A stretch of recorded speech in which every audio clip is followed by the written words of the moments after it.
I was alone on a dark highway when I heard a voice on the radio. Just one word: help.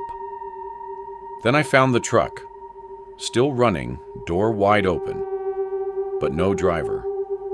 What I saw next made me wish I'd never stopped.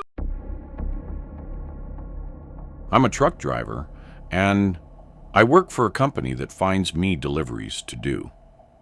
They schedule everything with all the other companies, and I just pick up and deliver whatever, and whenever I'm told. It can get pretty stressful sometimes when I get booked for a lot of shorter deliveries, back to back. But this one was a long cross-country delivery. So I was looking forward to just driving and not worrying too much about anything else. I was heading from the West Coast to the East Coast and was on my second full day. I was planning on driving from 12 p.m. to 12 a.m. I'm not too picky on where I sleep.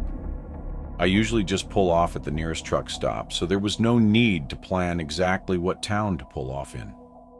Around 9 p.m., I made my last stop for the night at a small gas station. I filled up the tank and got some off-brand caffeinated drink to try out, then got back in the truck and pulled out. Now I just had 3 more hours to go, and with the roads being a lot more clear, it shouldn't be too bad. I turned on some country music and just stared at the road, mostly spacing out or thinking about whatever came to mind. Then, I want to say, it was around 11 p.m.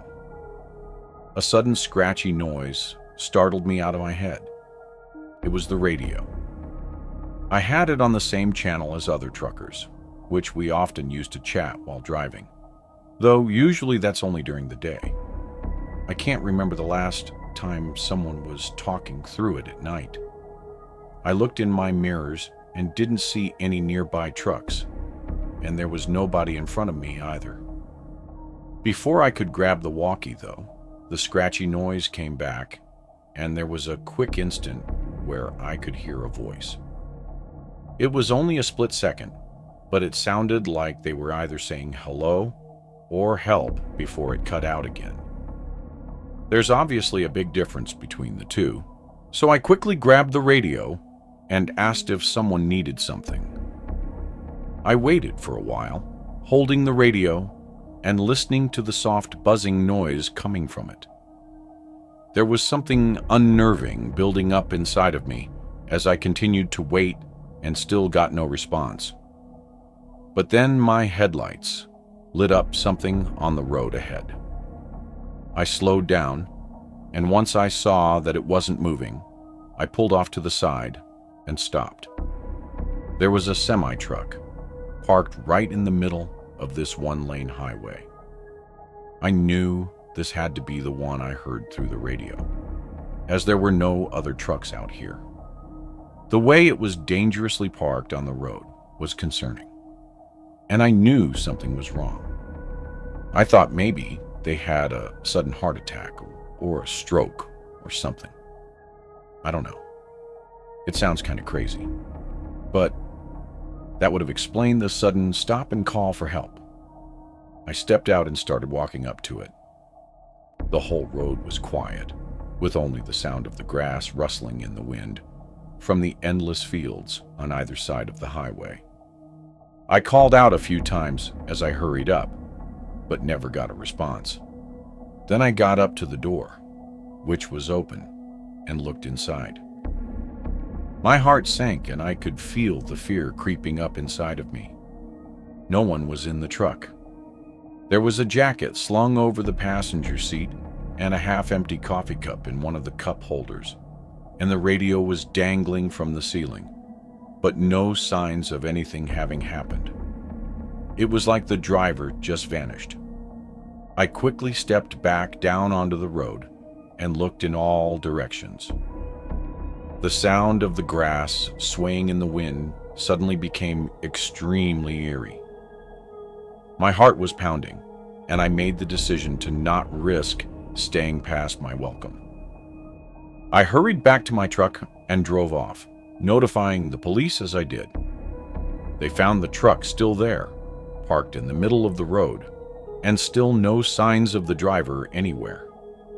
After investigating, they figured out who was driving it and reported him as missing. They also found evidence of 3 other vehicles having been parked in the grass, right by the spot the semi was at. Though obviously I never saw them, and there was no way to know exactly why they were there.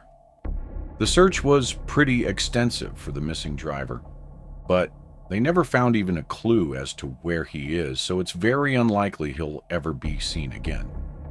But whatever happened to that other trucker very well could have been me had I been the first to arrive at that area. Since then, I've been hyper-aware of any sketchy situations and hope to never be involved in something like that again. But first, did you know that 98% of people who watch my videos aren't subscribed? That means you. And yes, I am speaking specifically to you. Probably aren't. So now would be a great time to leave a like on the video and subscribe. Anyhow, I was en route for an overnight delivery. Where I was driving, it was mostly empty roads. The only other people that were on the roads at this time of night were other delivery drivers. The night was going well, though. Nothing interesting for the first several hours. Around 2 a.m., I stopped at a truck station to fill up and use the restroom. As the next little bit was going to be a long stretch through dense forest roads, with very few places to stop at, if any.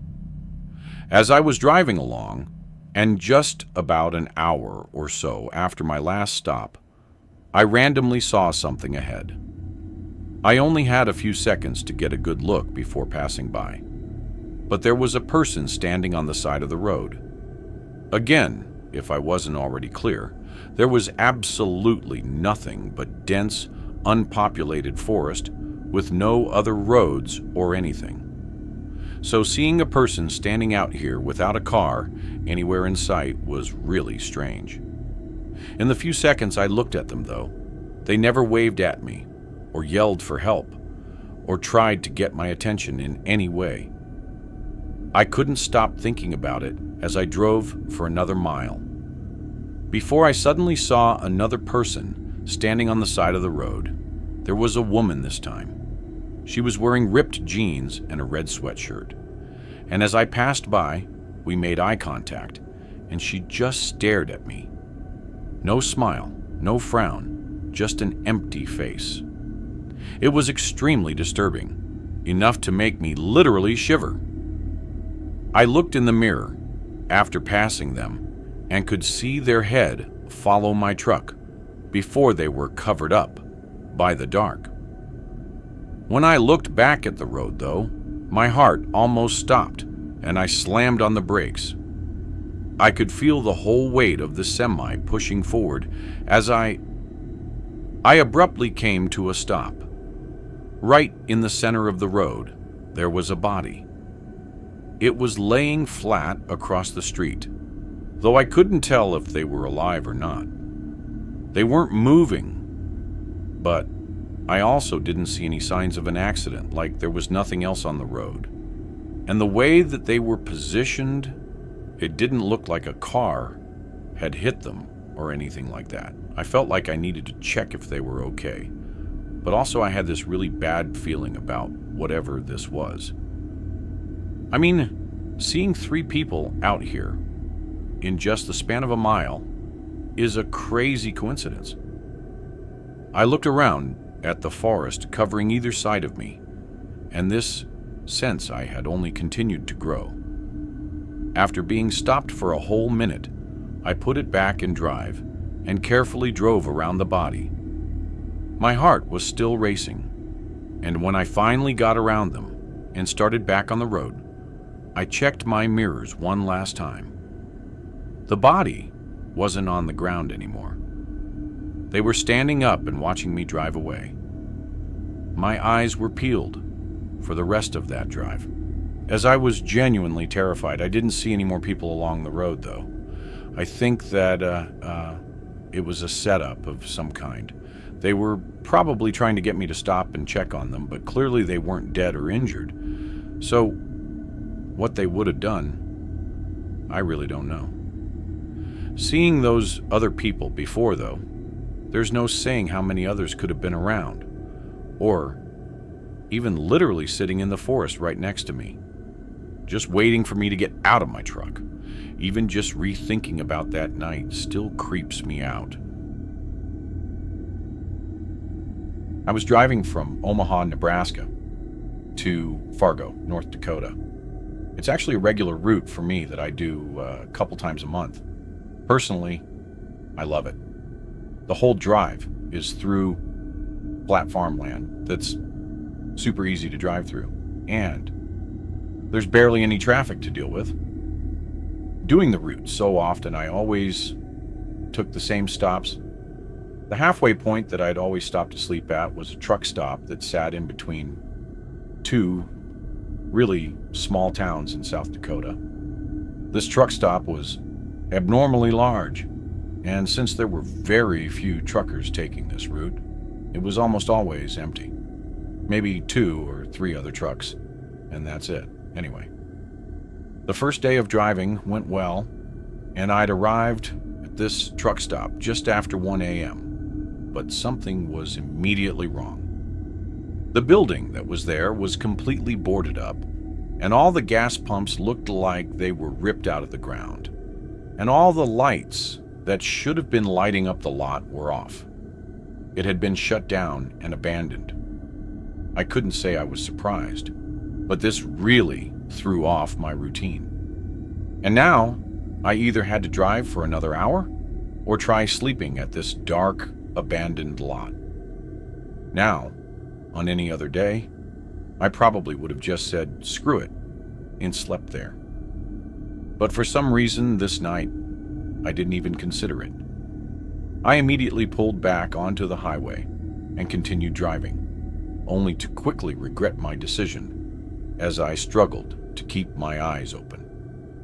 I made it a very unimpressive 15 more minutes before pulling onto the gravel on the side of the road and trying to slap myself back awake. While I was there, I looked out the windows. I was in the middle of nowhere, and honestly, I knew this was a bad idea, but I figured there was no point in dangerously driving while sleepy and tired when I could just sleep here. I know other truckers did it all the time, so I felt comfortable enough to try it. I shut off the engine and locked the doors, then put my window covers up and leaned the seat back. Maybe I underestimated how comfortable I was because my body just wouldn't allow me to fall asleep. I laid there for probably 20 minutes, just waiting to drift off, and that's when I heard something. It was a small squeak, like from an old car, braking somewhere behind my trailer. I leaned forward and turned my head to listen. Very faintly, there was the sound of a car's engine humming. I was really confused, but hoped that it was just a police car checking up on me. I took down the window shade and looked at the side mirror. I couldn't tell exactly what kind of car it was, but it definitely wasn't a cop car. I only had a few seconds to think through things before I heard someone call out. They just said, "Hey," but it terrified me. Thinking I had to leave, I turned the truck on. These things aren't exactly fast to start up, and as soon as they heard the engine start going, I could hear their footsteps start sprinting. They got right up to the passenger door and started aggressively pulling on the handle. Just as I started moving, they jumped up and held onto the door as they stared at me through the window. This guy looked like he was early 40s, with a long, bushy white and brown beard, and had a dark hoodie over his head. He banged on the window as I continued to pull onto the highway, and right when I started to gain some speed, he shattered the window. My eyes shot over at the broken glass, but outside the door, the man was gone. In the mirror, I saw him rolling on the road, either from jumping off or losing his grip.